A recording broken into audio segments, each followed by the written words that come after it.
सहनौ भुनक्तु सह वीर्यं करवावहै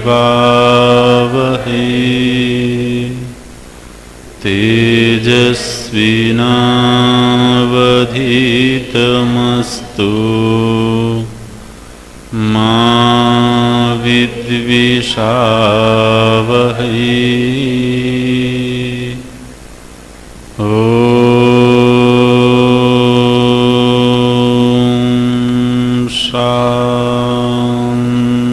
शान्तिः शान्तिः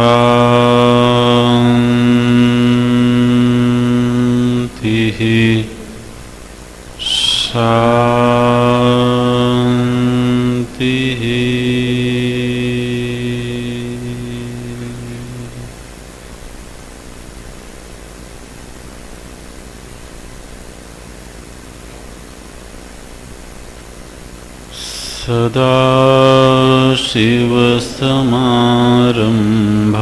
सदाशिवसमारम्भाम् शङ्कराचार्यमध्यमाम्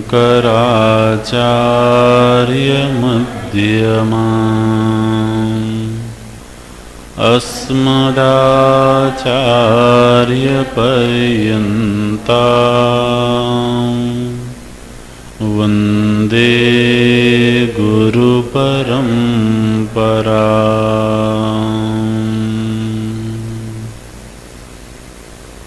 शङ्करं शङ्कराचार्यं केशवं बादरायणम् सूत्रभाष्यकृतौ वन्दे भगवन्तौ पुनः पुनः भगवन्तौ पुनः पुनः।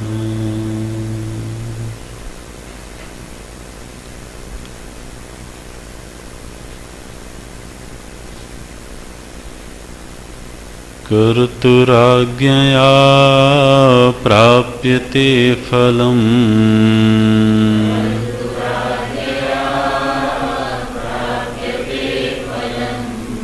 कर्म किं परं कर्म तज्जडम्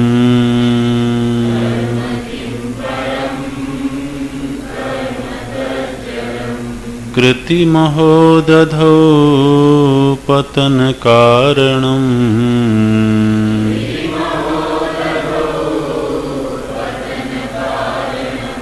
फलं शाश्वतं गतिनिरोधकम्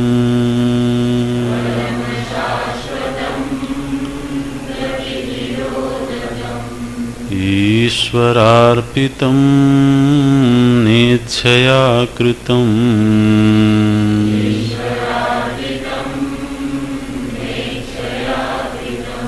चित्तशोधकं मुक्तिसाधकम्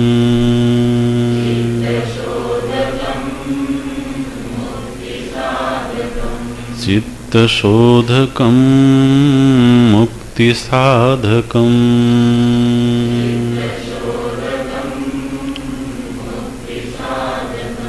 कायवाङ्मनः कार्यमुत्तमम्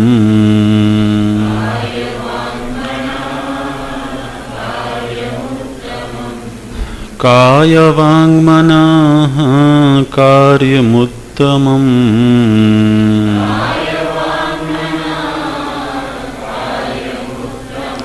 पूजनं जपश्चिन्तनं क्रमात्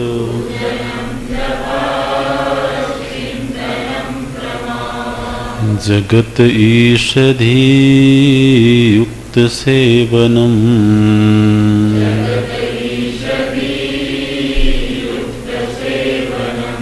जगत ईषधीयुक्तसेवनम्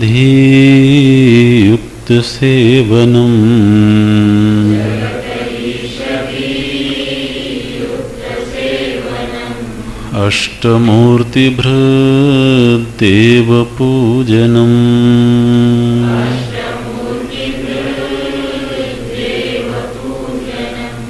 उत्तमस्तवादुच्चमन्दताः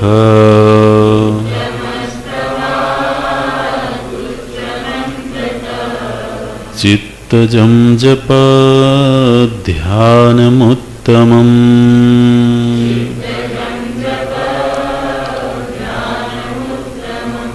उत्तमस्तवादुच्चमन्दताः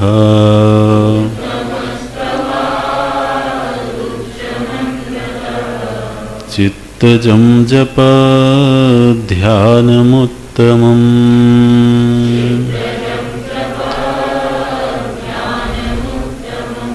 आज्यधारया स्रोतसा समम्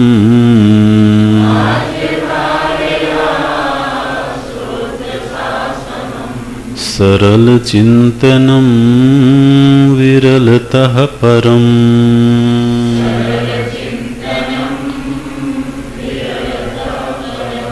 आज्यधारया स्रोतसा समम्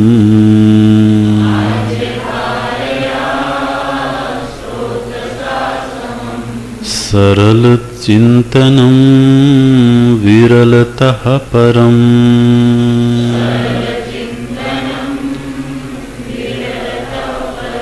सरलचिन्तनं विरलतः परम्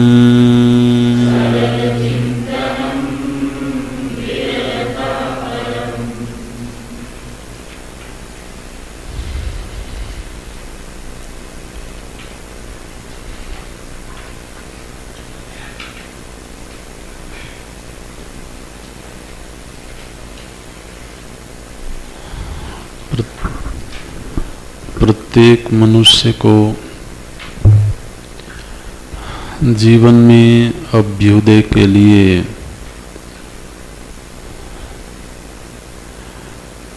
कर्म का आश्रय लेना नियति है। व्यक्ति को कर्म को साधन के रूप में स्वीकार करना ही होता है। उसके अलावा उसके पास दूसरा विकल्प नहीं है। तो जबकि एक तरह से मनुष्य जीवन की ये अनिवार्य शर्त है कि कर्म करना ही है, तो चिंतन इस बात पर होना चाहिए कि उस कर्म का सबसे खूबसूरत रूप क्या हो सकता है। शरीरधारी होकर के कर्म त्याग की संभावना नहीं है, तो फिर उस कर्म का जो सबसे शोभन रूप है वो क्या होना चाहिए, क्या हो सकता है, ये विचार करना चाहिए। तो शास्त्रों में ये बताया गया और संतों ने उसको जिया भी, वो ये है कि कर्म जब पूजा के पुष्प बन जाएं, किसी के प्रति समर्पित हो जाएं, तो वो कर्म का सबसे शोभन रूप है। कर्म केवल कर्म ना हो करके बल्कि वो ईश्वर आराधना हो, ईश्वर आराधना हो। जीवन का हर कर्म यत् कर्म करोमि तत्तद अखिलम शंभो तवाराधनम, ये आप पाठ करते हैं तो ये कर्म योग है, कर्म का सबसे शोभन रूप है। यत यत कर्म करोमि।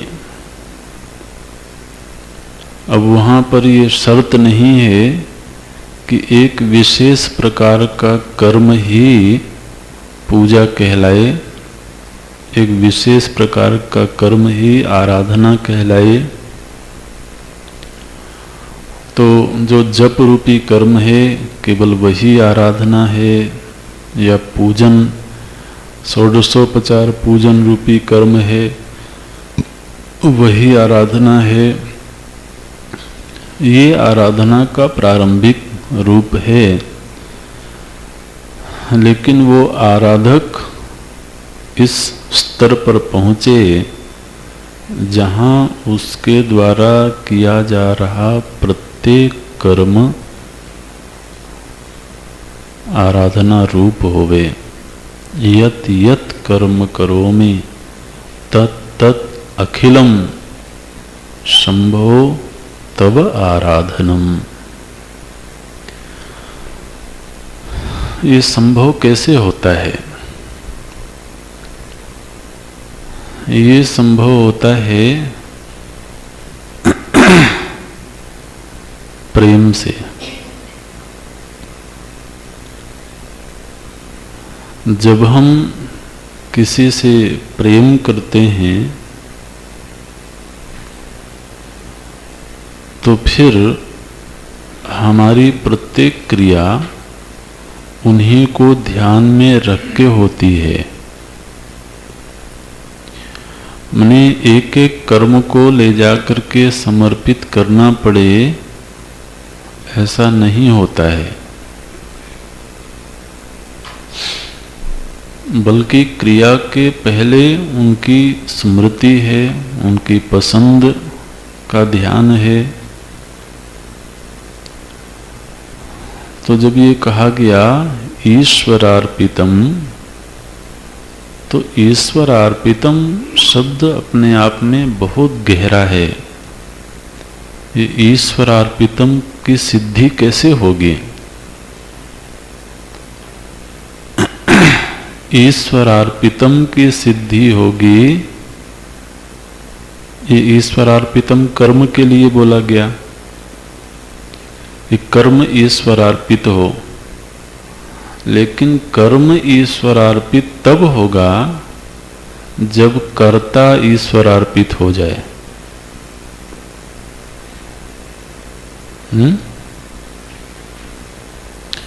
जब मैं ही ईश्वर के चरणों में समर्पित हो गया तो मैं के द्वारा होने वाला प्रत्येक कर्म तो सहज ही समर्पित है।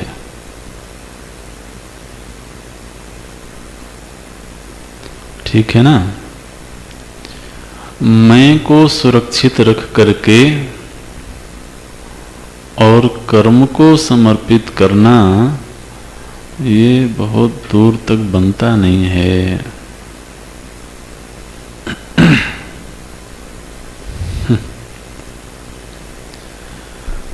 क्योंकि वहां पर मैं अलग से खड़ा है तो वो अपने लिए भी कुछ करना चाहेगा। ठीक है ना? मैं अलग है और मेरा प्रभु अलग है, तो कुछ अपने लिए कर लेते हैं और कुछ प्रभु के लिए कर लेते हैं।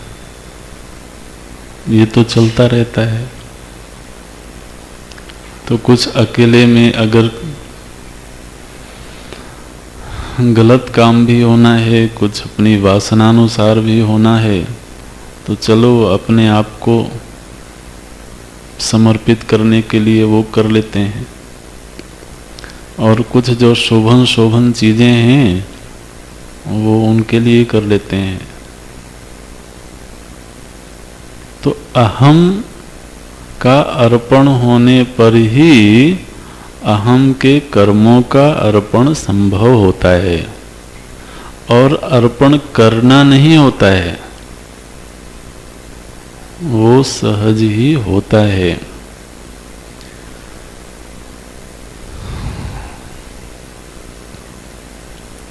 जब कोई युवती विवाहित होती है और वो अपने पति से बहुत प्रेम करती है, तो उसके द्वारा किया जा रहा प्रत्येक कर्म उन्हीं को ध्यान में रख के होता है, उन्हीं को समर्पित होकर के होता है। तो क्या वो हमेशा ये जताती है कि देखो ये तुम्हारे लिए किया? अगर हमेशा ऐसा कहना पड़े तो महाराज उस संबंध को निभाना बहुत मुश्किल काम है। बहुत मुश्किल काम है। कई बार वो दिखावे की बात लगती है। बहुत सारी बातें अनकही रहनी चाहिए।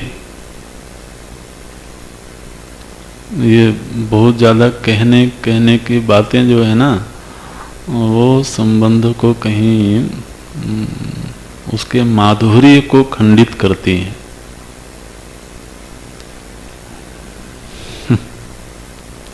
तो हमेशा ही लव लेटर लिखने की जरूरत पड़े, ये शर्त नहीं होनी चाहिए। वो तो क्रिया से, भाव से सहज ही अभिव्यक्ति होती है। अगर कोई कंसर्न है, कोई संवेदनशील है, तो वो उसको समझता है। तो यहाँ भक्त और भगवान के बीच कोई संबंध होवे और उसमें समर्पण होवे, तब तो ईश्वर अर्पित कर्म होगा। केवल कहने से कैसे होगा? कर्म किया तो अपनी इच्छा अनुसार, अपनी योजना के अनुसार, और बाद में ये आपके लिए किया है, ये बहुत बात बनती नहीं है।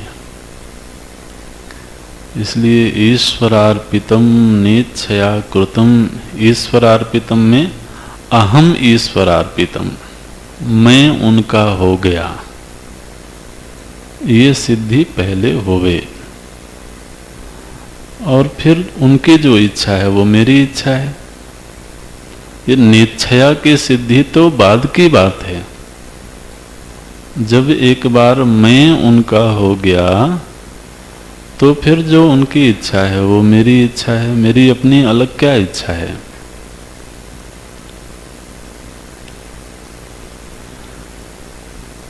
और जब इस तरह से जीवन जिया जाता है, जीवन में होने वाले कर्म किए जाते हैं, तो भगवान कहते हैं चित्त शोधकम।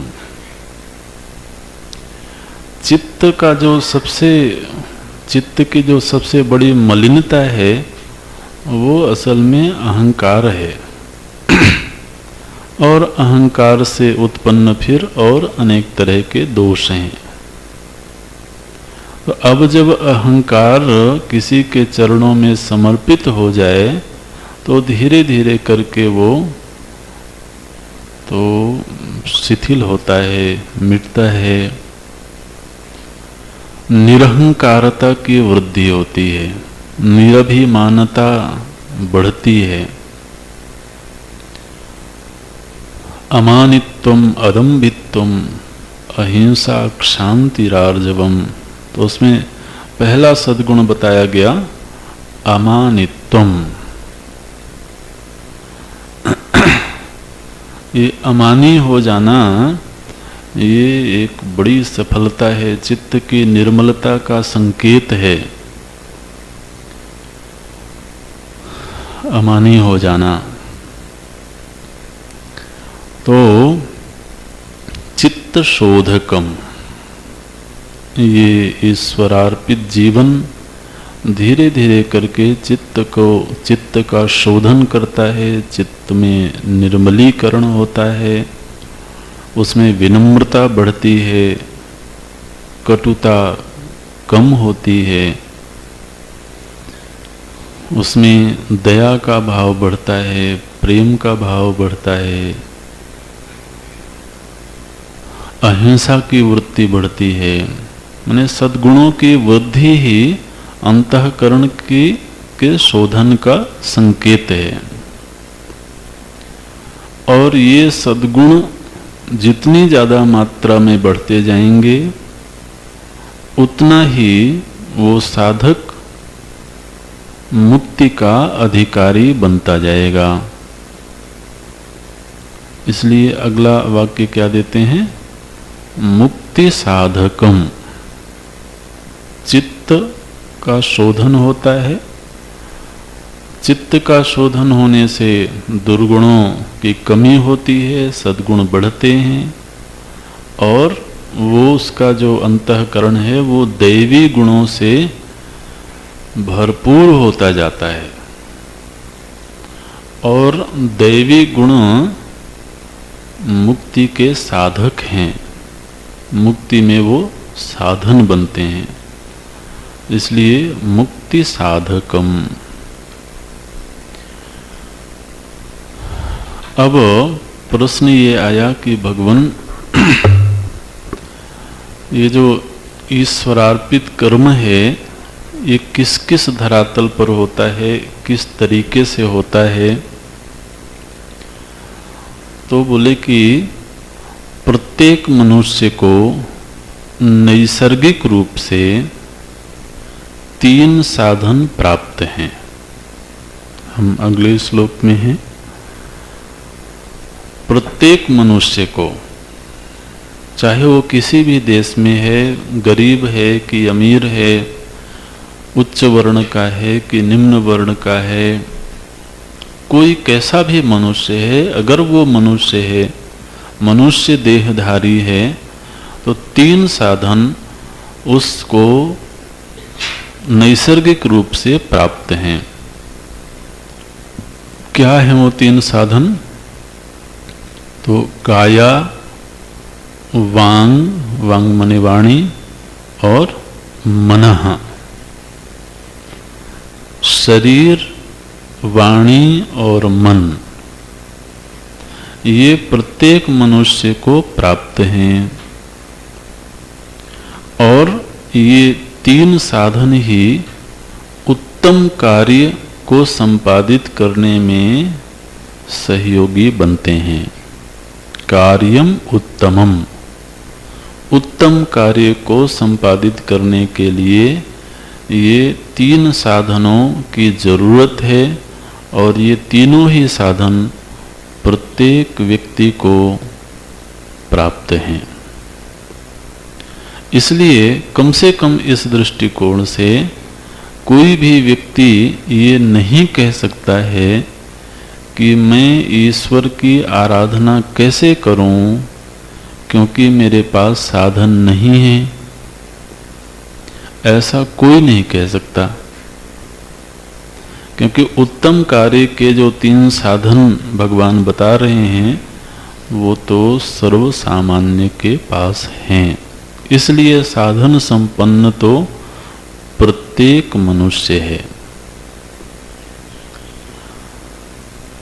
शरीर, वाणी और मन। अच्छा,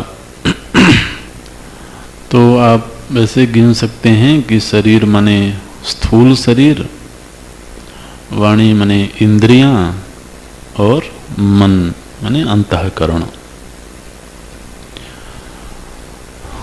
ये जो तीनों साधन हैं, इनसे किस तरह के कर्मों का संपादन करना चाहिए? तो देखिए आगे क्रम बताते हैं। पूजनम, जपः, चिंतनम। क्रमात्, क्रमात् माने क्रमशः। जिस तरीके से पूर्व में साधनों का क्रम बताया गया, उसी तरह से उन साधनों से संपादित होने वाली क्रियाएं क्रमशः बताई जा रही हैं।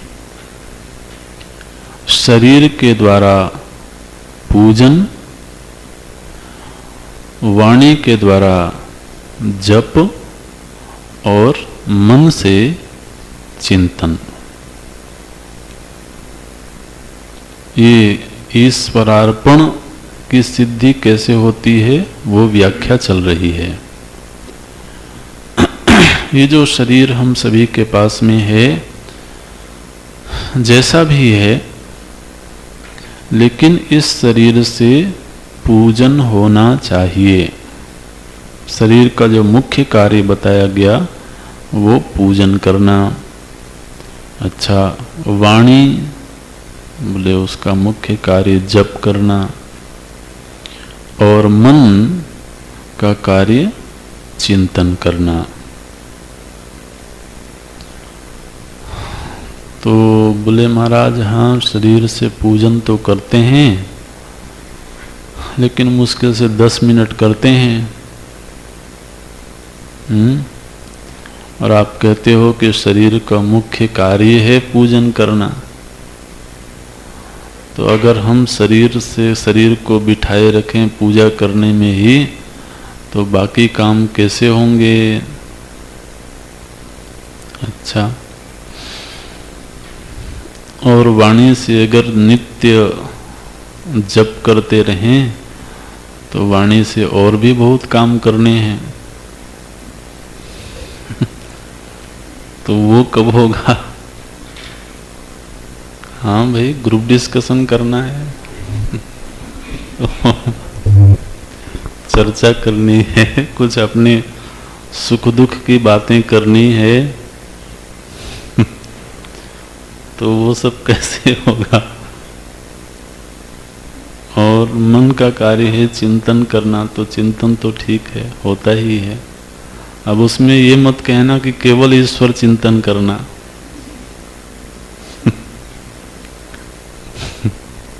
क्योंकि आप समझो दूसरी बातों का चिंतन भी करना ही पड़ता है। आपके कहने से थोड़ी ही वो बात हो जाएगी। बोले कोई बात नहीं, मैं बताता हूं कि ये 3 तरह के कार्य कैसे किए जाते हैं। तो वो कोई बात अनकही नहीं छोड़ते हैं। जब उन्होंने ये कहा कि शरीर से पूजन करना है, ये मुख्य कार्य है शरीर का, तो उस पूजन का स्वरूप क्या होगा? तो प्रश्न आएगा। जब ये कहा गया कि वाणी का मुख्य कार्य जप करना है, तो वो जप का स्वरूप क्या होगा? चिंतन का स्वरूप क्या होगा? बोले मुझे मालूम है अभी तुम इस प्रश्न का चिंतन नहीं कर सकते हो, इसलिए मैं स्वयं ही बताता हूं। तो अगले श्लोक में, 5वें श्लोक में पूजन का स्वरूप बताया गया। शरीर से पूजन कैसे किया जाए? जगत ईषधि युक्त सेवनम अष्टमूर्ति भृग देव पूजनम। देव पूजनम, देव का पूजन करना है। किस देव का पूजन करना है? बोले अब देव 2-4 थोड़े होते हैं। देव माने अपने आराध्य देव।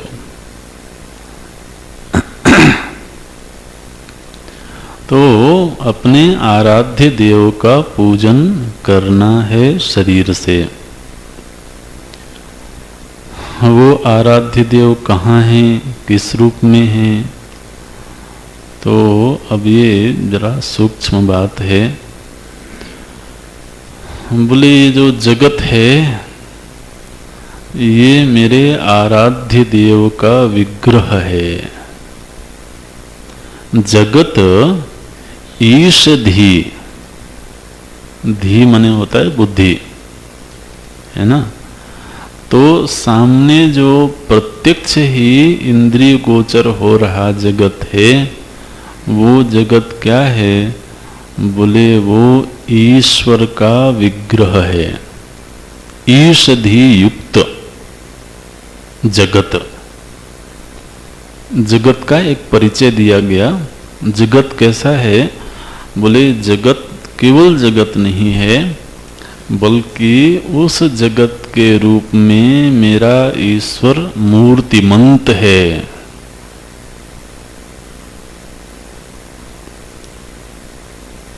अच्छा,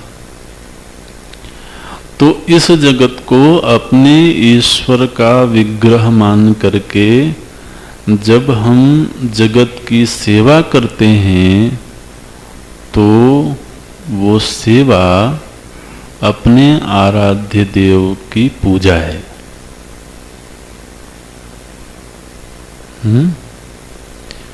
पहले इस श्लोक के हर शब्द को समझ लें, फिर इस पर चर्चा भी करेंगे हम लोग, लेकिन इस श्लोक का कोई शब्द कोई अक्षर छूटना नहीं चाहिए। जगत ईषधि युक्त, जगत में अब केवल जगत बुद्धि नहीं है। क्या बुद्धि है? कि ये जगत ईश्वर से युक्त है। ईश्वर से युक्त है माने ये ईश्वर का विग्रह है। जैसे हम मंदिर में जाते हैं तो वहां पर हमको पाषाण प्रतिमा दिखाई देती है, तो क्या हम केवल पाषाण प्रतिमा बुद्धि से आराधना करते हैं? उस पाषाण प्रतिमा में ईश्वर बुद्धि होती है, ईषधि है ना। ईषधि युक्त जो बुद्धि है हमारी, ईश्वर की भावना से भावित बुद्धि है, फिर उस भावना के आधार पर हम उस मूर्ति के सामने प्रार्थना करते हैं, उनका पूजन करते हैं। अगर किसी के मन में केवल पाषाण बुद्धि है तो वो आराधना नहीं कर सकता है, वो सौंदर्य का रसास्वाद कर सकता है। मूर्ति में जो आकृति है, जो उसको जिस तरह से गढ़ा गया है, तो उस सौंदर्य का वो आनंद ले सकता है, लेकिन वो आराधना नहीं कर सकता। आराधना की सिद्धि तब होगी जब वहां ईश्वर बुद्धि बने। अब आप देखिए, हम लोग कभी कभी ऐसे मंदिरों में जाते हैं जहां पर मानो कि हमने शास्त्रों में ईश्वर के जो रूप सुने हैं, जो पढ़े हैं, तत्संबंधी मूर्ति नहीं है। तो किसी संप्रदाय ने मानो कि अपने गुरु की मूर्ति लगाई है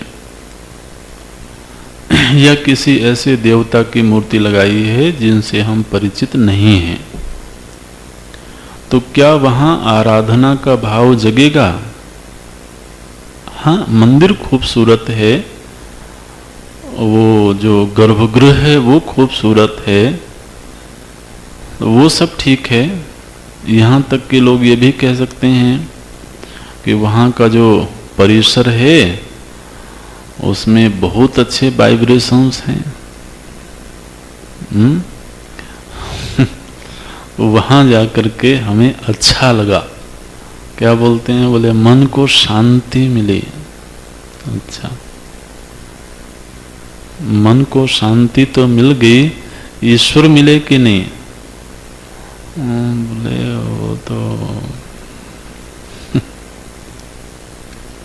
वो तो नहीं मिले। तो प्रतिमा में जब ईश बुद्धि बनती है तब आराधना होती है। अब यहां पर क्या कहा जा रहा है? जगत ईषधि युक्त। अब ये जो जगत है ये उस साधक की दृष्टि में केवल भौतिक जगत नहीं है, केवल पंचभूतों से बना हुआ एक विराट महापिंड है, ये भाव नहीं है। क्या भाव है? बोले ये तो मेरे प्रभु की मूर्ति है, मेरे प्रभु का विग्रह है। तो अब जब वो जगत की सेवा करता है तो वो जगत की सेवा नहीं कर रहा है, किसकी सेवा कर रहा है? अपने ईश्वर की सेवा कर रहा है। बोले महाराज ये जगत तो बहुत विशाल है, इतने बड़े जगत की सेवा मैं कैसे कर सकता हूं? इसका अगर अभिषेक करना हो तो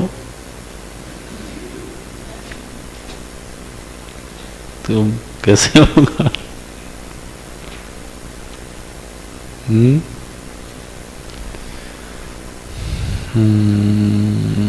बोले बात तो ठीक है। तो कहते हैं कि हम इसकी 8 मूर्तियां बताते हैं, अष्टमूर्ति भृत। इस जगत, पूरे जगत को एक तरह से 8 भागों में विभाजित किया गया, ये अष्टमूर्ति के रूप में है। जैसे कोई प्रतिमा होती है तो अष्ट धातु की बनी हुई प्रतिमा हो, कभी कभी बनाते हैं ना, बोले अष्ट धातु की ये प्रतिमा है। तो ऐसे ही मानो ये जो जगत रूपी विग्रह है ये अष्ट धातु से बना हुआ विग्रह है। तो अष्ट मूर्तियां ऐसा कह सकते हैं, अष्ट अंग ऐसा भी कह सकते हैं, अष्टांग जगत है ये जो हमारे प्रभु का जगत रूपी विग्रह है ये कैसा है? बोले ये अष्टांग युक्त विग्रह है, अष्टमूर्ति भृत। भृत माने युक्त, अष्ट अंगों से युक्त ये जगत है और ये मेरे प्रभु का विग्रह है।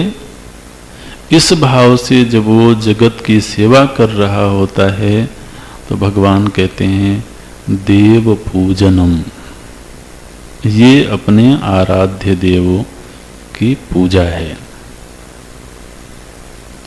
ध्यान रखें, जब जगत को केवल जगत मान करके हम सेवा करेंगे तो वो पूजा नहीं होगी, वो जगत के प्रति उपकार करना होगा, वो जगत की सेवा होगी।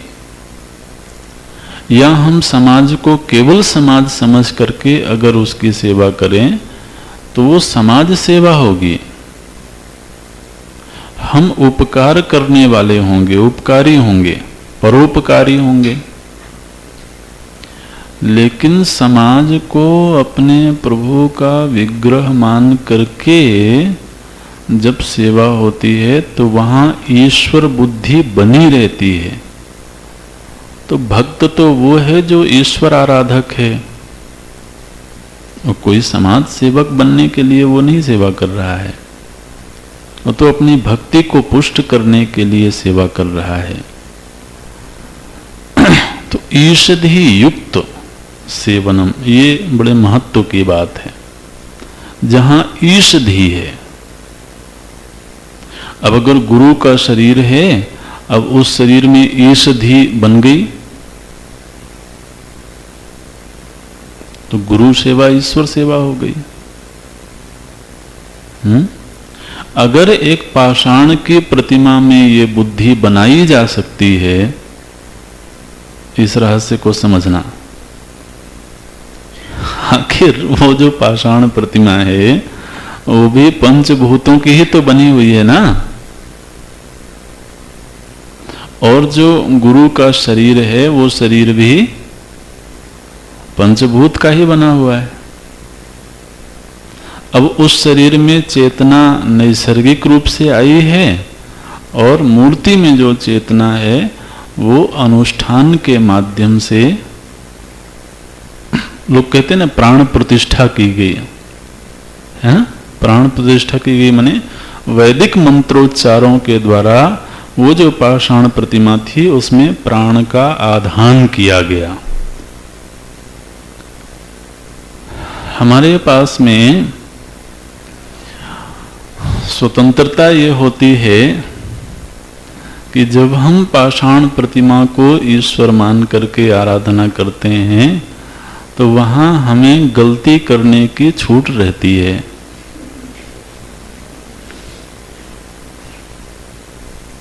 वो टोकेंगे नहीं। अब सर्दी के दिनों में अच्छे खासे ठंडे जल से भी हर हर महादेव कर रहे हो, तो बोले ठीक है बेटा, कोई बात नहीं कर लो। लेकिन वहीं अगर गुरु को अभिषेक कर रहे हो तो हो सकता है वो रुष्ट हो जाए। इसलिए वहां पर ईश्वर बुद्धि को संभालना कठिन होता है ना। उस भाव से आराधना करना, पूजा करना कठिन होता है, क्योंकि वहां हमारे कमजोरियों के लिए कोई जगह नहीं होती है।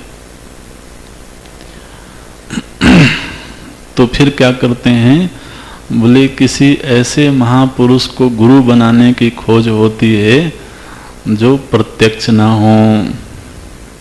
बोले एक महापुरुष हुए हैं, हमने शास्त्रों में सुना है उनकी महिमा, तो हमने उन्हीं को गुरु मान लिया। बहुत बढ़िया बात है। इन सब बातों से केवल एक ही संकेत मिलता है कि इस व्यक्ति को अपनी कमजोरियों से बहुत प्रेम है, अपनी नादानी से, अपनी मूर्खता से। क्योंकि अगर वो प्रत्यक्ष होंगे तो हमारी उस अज्ञान को मिटाने की कोशिश चलती रहेगी, उसको दूर करने का प्रयत्न होता रहेगा। ऐसे है। और हो सकता है उस अज्ञान को मिटाने के लिए कभी कभी चोट भी मारनी पड़े। गढ़ी गढ़ी काढ़ी खोट। वो अपने खोट से हमें प्रेम इतना होता है, हम उसको निकलने नहीं देना चाहते हैं। ये हम सभी की कमजोरियां हैं, बहुत विचित्र कमजोरी हैं। माने जो हमारे अंदर की कमियां हैं उनको हम तिजोरी में संभाल के रखना चाहते हैं, और जो हमारी अच्छाइयां हैं उनको ड्राइंग रूम में रखते हैं ताकि लोग आएं और देखें। करते हैं ना ऐसा? घर में जो सबसे अनमोल चीजें होती हैं उनको हम तिजोरी में रखते हैं, वो ड्राइंग रूम में नहीं सजा के रखी जाती हैं। वो वहां पर कुछ चीजें हम सौंदर्य के लिए रखते हैं ताकि लोग आएं, देखें, तारीफ करें। लेकिन यहां तो बड़ी विचित्र बात है, जो हमारे अंदर की कमजोरियां हैं कोई देखने ना पाए, इसलिए उसको बिल्कुल संभाल के रख लिया आस्तीन में। और जो अच्छी अच्छी चीजें हैं उनको महाराज बाहर शोकेस में सजा के रख दिया, लोग आएं, देखें, तारीफ करें। इसलिए गुरु के पास तो जरा मुश्किल है।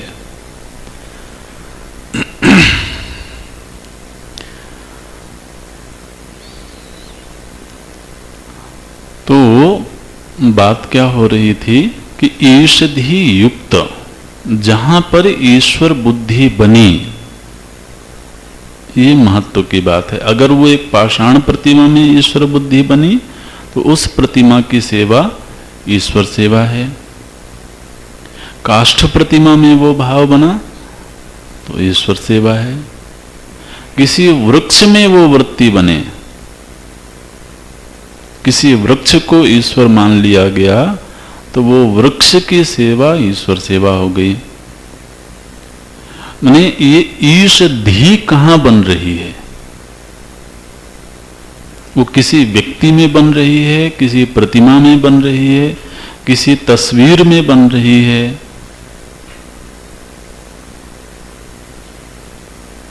किसी धर्म के लोगों ने अग्नि में वो बुद्धि बनाई।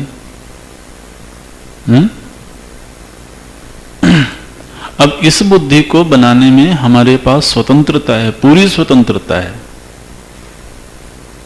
और ये दूसरे धर्म के लोगों को बिल्कुल समझ में नहीं आती है ये बात।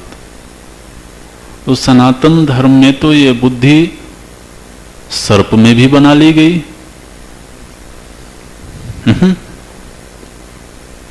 गौ माता में बना ली गई, पेड़ में बनाई गई, नदी, तालाब, सूर्य, चंद्र। आखिर तो तत्व दृष्टि से ये सब परमात्मा से ही प्रकट हुए हैं, उस सत्य से ही प्रकट हुए हैं, उसी की सत्ता से सत्तावान हैं। तो इस जगत के किसी भी अंग में अगर ईश बुद्धि बना करके उसकी सेवा हो तो उसमें गलत क्या है?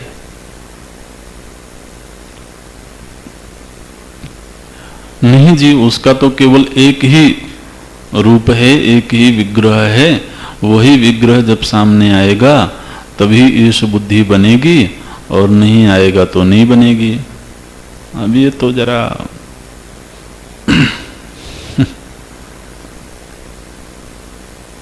अष्ट मूर्ति भृत, ये जो जगत है ये अष्ट अंगों से युक्त है। अब यहाँ पर अष्ट अंग नहीं बताए गए, लेकिन वो अष्ट अंग तो आप गिन सकते हैं। तो पंच महाभूत आकाश, वायु, अग्नि, जल, पृथ्वी। तो जब इस विशाल आकाश की ओर दृष्टि जाती है तो उसको लगता है कि ये मेरा प्रभु है। इतना विशाल विस्तृत दिगंत तक फैला हुआ मेरे प्रभु का विग्रह है, उनकी देह है ये। जब इस व्यापक वायु पर दृष्टि जाती है तो उसको लगता है ये मेरे प्रभु की देह है। आकाश, वायु, अग्नि, जल, पृथ्वी, सूर्य, चंद्र, सात हो गए, और प्राणी जगत जिसको सजीव बोलते हैं, सजीव जगत। तो जो प्राणी हैं, विविध प्रकार के जो प्राणी हैं, ये भी इस जगत के अंग हैं।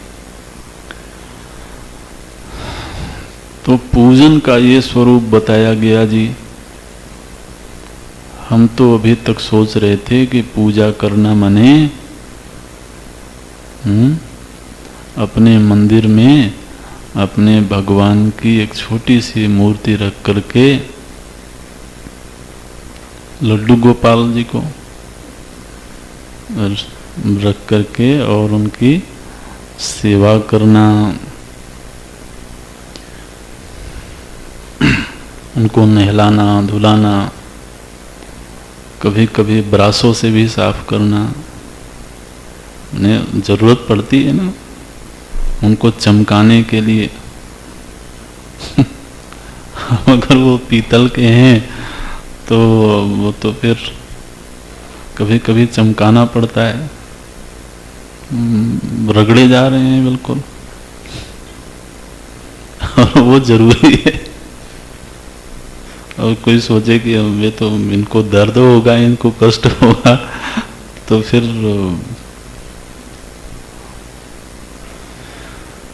उनको नहलाना, फिर वस्त्र धारण करवाना, भोग लगाना, विविध प्रकार के श्रृंगारों से सज्जित करना। तो पूजा का तो हम यही रूप अब तक देखते आए हैं, सुनते आए हैं, करते आए हैं। अब यहाँ पर भगवान क्या कह रहे हैं? बोले इस जगत को ही अपने प्रभु का विग्रह मान लो। चलो थोड़ी देर के लिए भावना बना लेते हैं, लेकिन अब यहाँ किसको नहलाएं, किसको श्रृंगारित करें, किसको वस्त्र पहनाएं, ये तो कैसे बनेगा? बोले नहीं, बताते हैं इसको कैसे बनता है। तो देखिए, जब हम ये सुनते हैं ना कि ईश्वर सर्वव्यापक है, तो अच्छा लगता है सुनने में, इसमें कोई दो राय की बात नहीं, और हम स्वीकार भी करते हैं।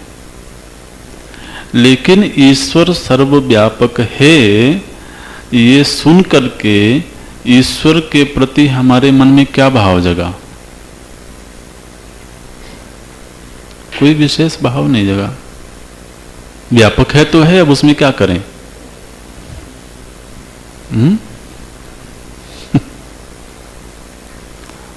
बोले ईश्वर सर्वशक्तिमान है, ठीक है, सुन लिया। तो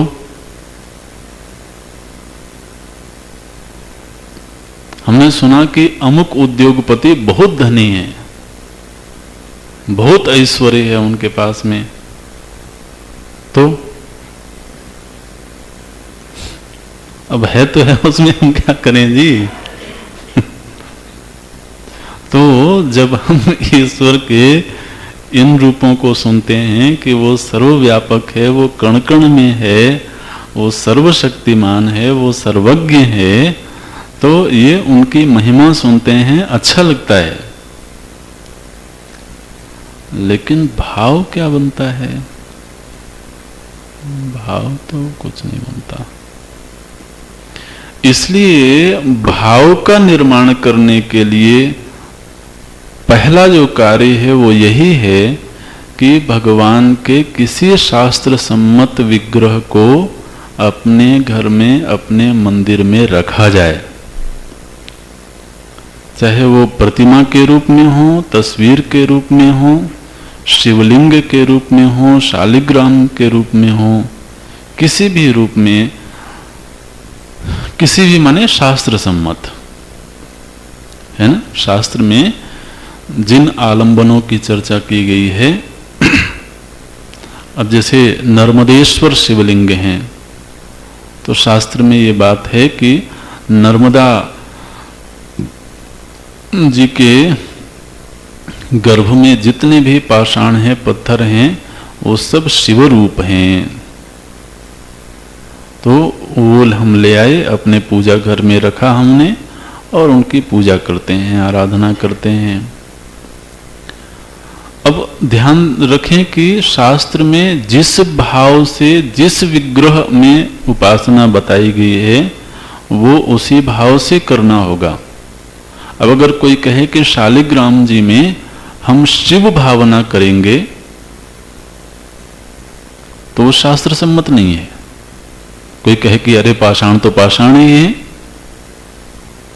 वो बात सही है, लेकिन शास्त्र की बात यह है कि शालिग्राम जी में विष्णु भावना हो सकती है, कृष्ण भावना हो सकती है, विष्णु भगवान के जो भी अवतार हैं वो भावना हो सकती है, और जो नर्मदेश्वर हैं उनमें विष्णु भावना नहीं हो सकती, उनमें शिव भावना हो सकती है। तो अब बोले कि हम चीनी मिट्टी का बना के ले आए हैं,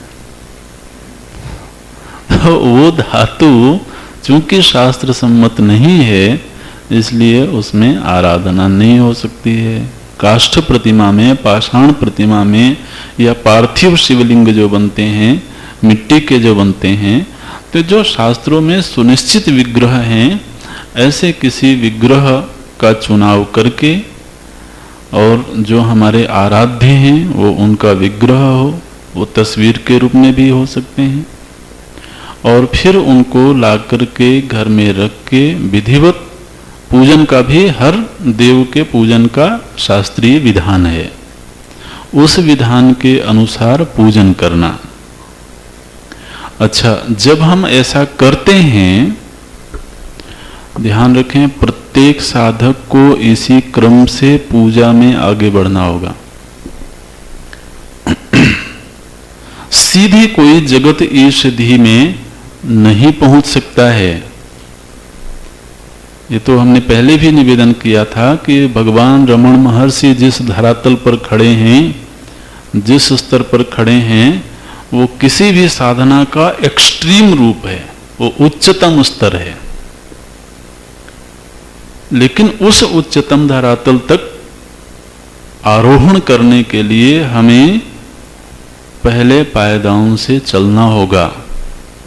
तो पूजन के क्रम में पहला पायदान यही है कि हम भगवान का एक छोटा सा विग्रह, एक छोटी मूर्ति लेकर के वहां से पूजन आरंभ करें। वहां जब हम पूजन करते हैं तो उसमें पहली बात ये होती है कि फिर उनके साथ में हमारा एक संबंध बनता है।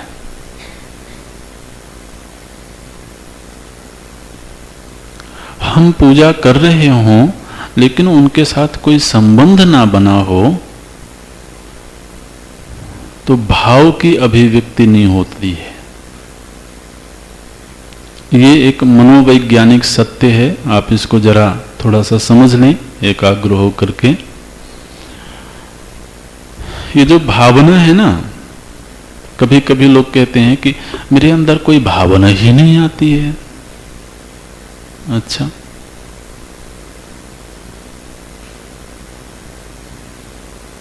आपको भावना का विज्ञान मालूम है? भावना हमेशा संबंध की अनुगामिनी होती है।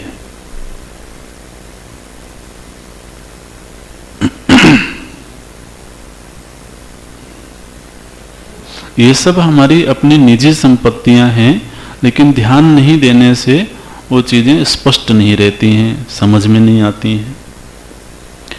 भावना हमेशा संबंध का अनुवर्तन करती है। जहां संबंध होता है वहीं भावना का जन्म होता है। संबंध के बिना भावना का जन्म हो नहीं सकता है, ये चैलेंज है।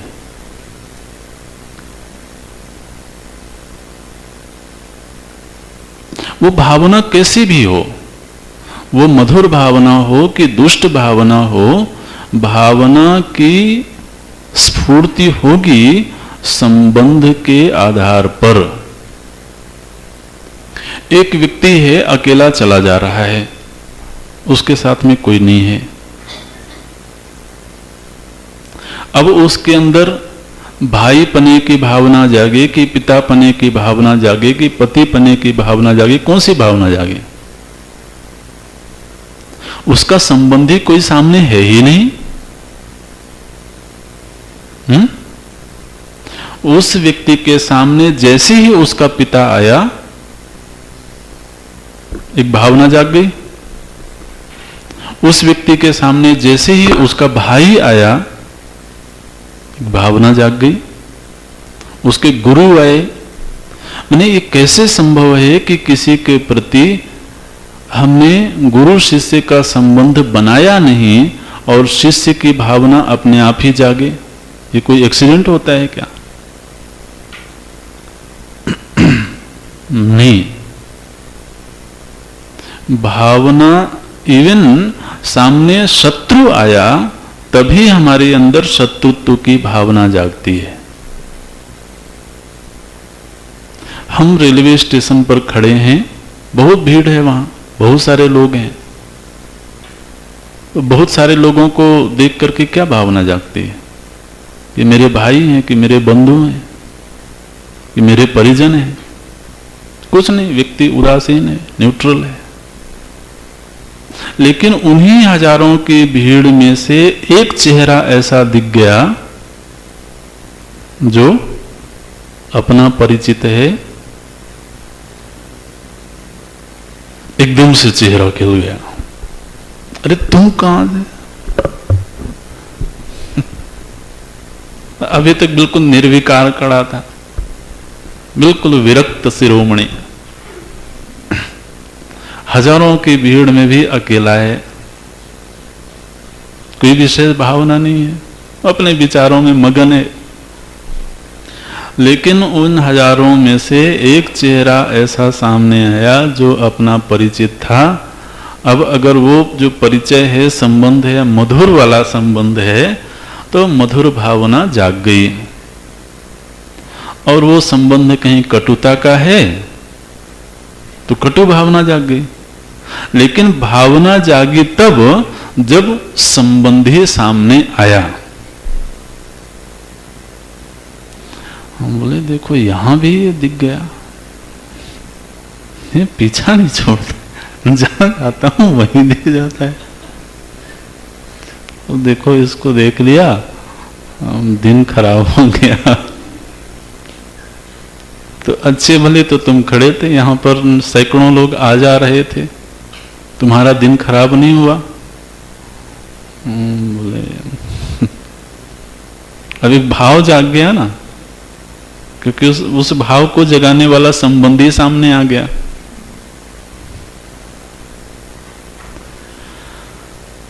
दुनिया में कितनी भी बातें होती रहें कि भगवान के प्रति व्यक्ति को भावुक होना चाहिए, भावना जागनी चाहिए, हमने संबंध बनाया नहीं है, भावना जाग नहीं सकती है।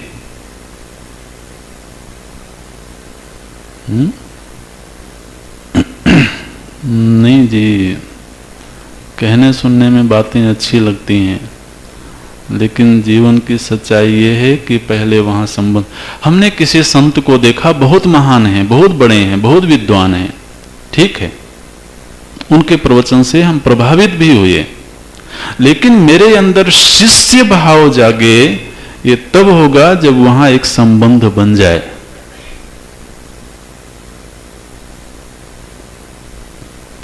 तो हमने वाक्य क्या बोला था कि जो भावना है वो संबंध का अनुगमन करती है। तो सबसे पहले हमारे जो आराध्य देव हैं उनकी मूर्ति रख करके जब हम उनकी उपासना शुरू करते हैं तो वहां उनके साथ एक रिलेशन डेवलप होता है, एक संबंध बनता है। और जीव को संबंध बनाने की स्वतंत्रता है, वो उनको प्रेमी भाव से अपने संबंध को बना सकता है, पिता पुत्र के भाव से बना सकता है, गुरु शिष्य के भाव से बना सकता है। अपने प्रभु को अपना गुरु मान लिया, अपने प्रभु को अपना पिता मान लिया। अगर वो देवी रूप है तो वो मेरी माता हैं, प्रेमी हैं, वो हमारे प्रेमी हैं, हम उनकी प्रेमिका हैं।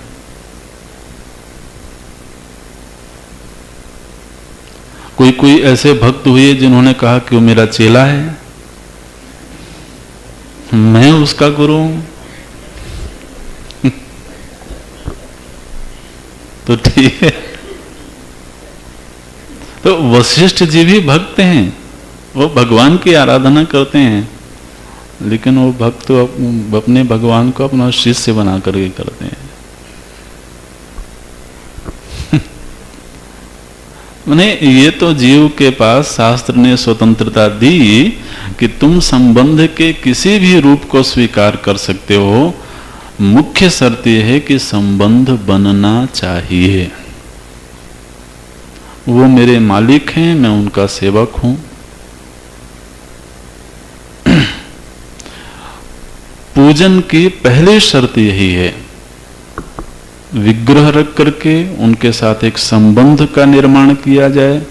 फिर धीरे धीरे जब हम नित्य उनकी सेवा करते हैं तो वो जो संबंध है वो प्रगाढ़ होता चला जाता है, वो संबंध मजबूत होता चला जाता है। और कभी वो दिन भी आ सकता है जब वहां से वो रिस्पॉन्ड करें, जब हम उनसे कोई बात करें तो वहां से प्रतिक्रिया होती हुई मालूम पड़े। और ये असंभव नहीं है, ऐसा हुआ है संतों के जीवन में। पहले पूजा की सिद्धि वहां होवे, फिर धीरे धीरे धीरे धीरे जब सत्संग होता है, शास्त्र श्रवण होता है, तब ये बुद्धि बनती है कि ये जो मेरे प्रभु हैं, ये जो मेरे कृष्ण हैं, ये समूचा जगत मेरे इसी कृष्ण का विग्रह है। जिनका अभी हम छोटा विग्रह बना करके पूजा कर रहे थे, ये उन्हीं प्रभु का इतना विराट जगत उनका शरीर है। और भागवत जी में इसकी पुष्टि की गई। भागवत जी में जब अवतारों का प्रसंग आया तो उसमें प्रथम अवतार परमात्मा का ये विराट है। आप पढ़ेंगे तो जो विराट जगत है ये परमात्मा का प्रथम अवतार है। ऐसे, लेकिन ये मेरे प्रभु का विग्रह है, ये कभी मेरे पने की सिद्धि पहले हो जाए तब तो बात बनेगी। गोस्वामी जी क्या कहते हैं? निज प्रभु में देख ही जगत। ये नहीं कह रहे हैं कि प्रभु में देखे ही जगत। इस शब्द की गंभीरता को समझना। प्रभु में देखे ही जगत से भावना की सिद्धि नहीं होती है। ये तो हम बचपन से ही सुनते आ रहे हैं कि भगवान कण कण में है। हमने भी सुना है और दुनिया के दूसरे लोगों ने भी सुना है। तो क्या इस बात को सुन करके सबके सब भक्त हो गए? सभी के हृदय में भक्ति की भावना जाग गई? नहीं, पहले उसने उस भावना का पोषण किया है एक जगह पर पूजन करते हुए, उनकी सेवा करते हुए। और फिर जो मेरे प्रभु हैं, निज प्रभु हैं, वो इस विराट में सर्वत्र व्याप्त हैं, ये भावना सिद्ध की जा सकती है।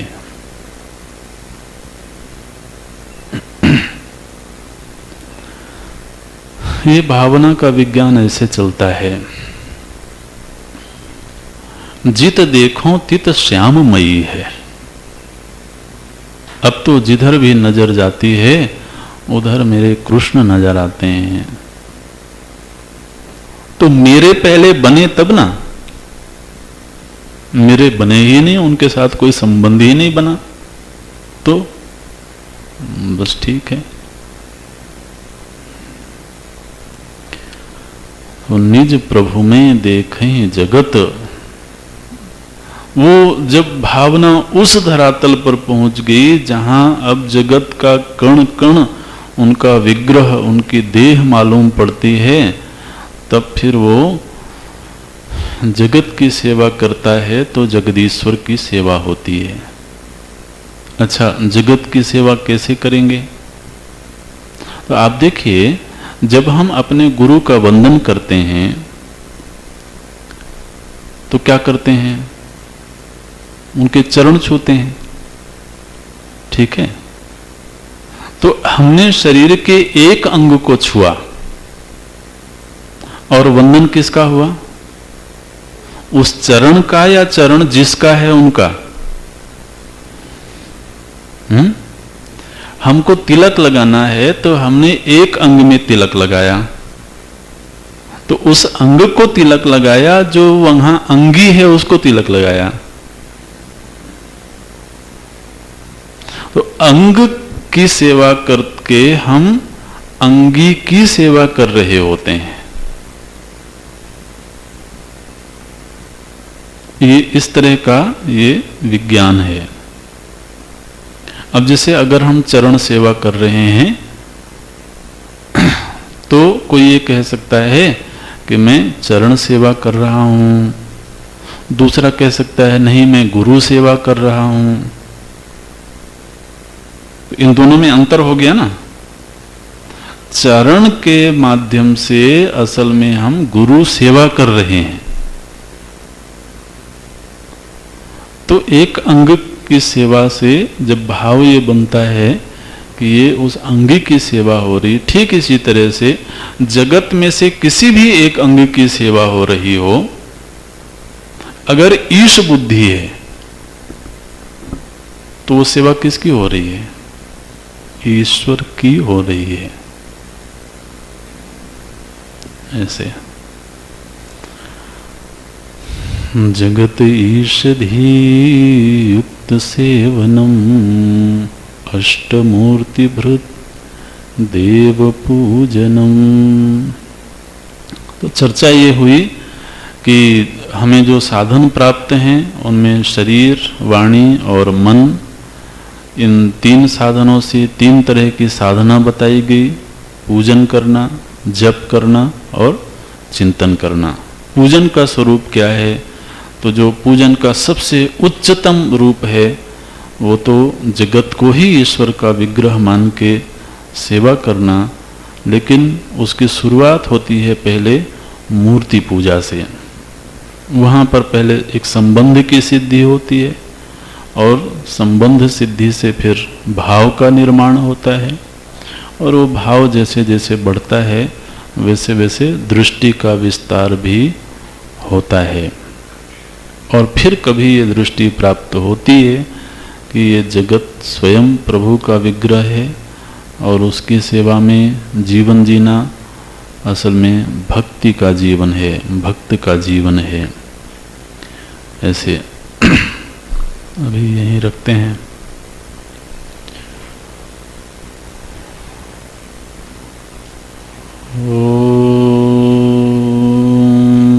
पूर्णमदः पूर्णमिदं पूर्णात् पूर्णमुदच्यते पूर्णस्य पूर्णमादाय पूर्णमेवावशिष्यते।